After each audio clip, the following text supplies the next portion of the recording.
What do you need to know about self-esteem? How is it formed? And how does it influence your choice of partner and relationships? Welcome. Today we're talking about a topic that concerns everyone, the connection between self-esteem and relationships. How is self-esteem formed? Self-esteem is established very early, in childhood, before the age of 6. It doesn't appear immediately after some exercise or a short practice. This is a deep-seated perception of oneself, which is based on two key beliefs: am I good or bad, and what can I allow myself, and what can't I? These attitudes become the foundation for how we build our lives and interact with others.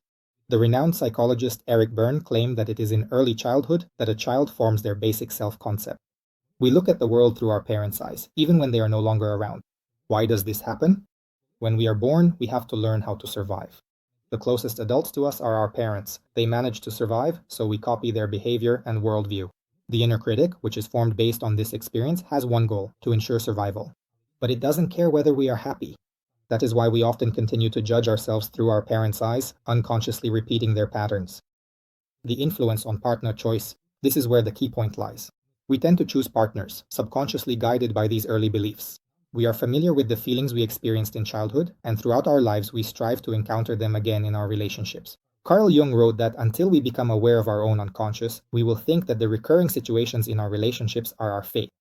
How does low self-esteem affect relationships? Quite often, it is precisely the cause of conflicts.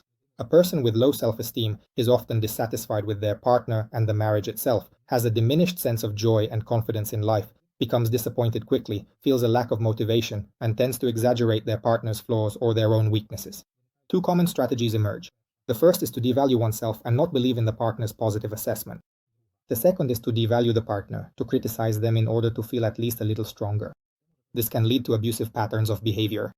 Is it possible to change this situation? Yes, and that is the most important thing.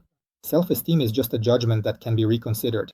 We are capable of realizing which beliefs we have inherited from our parents, learning to independently decide who we want to be, seeing our strengths and using them to achieve our goals, accepting our own weaknesses and not allowing them to destroy our relationships.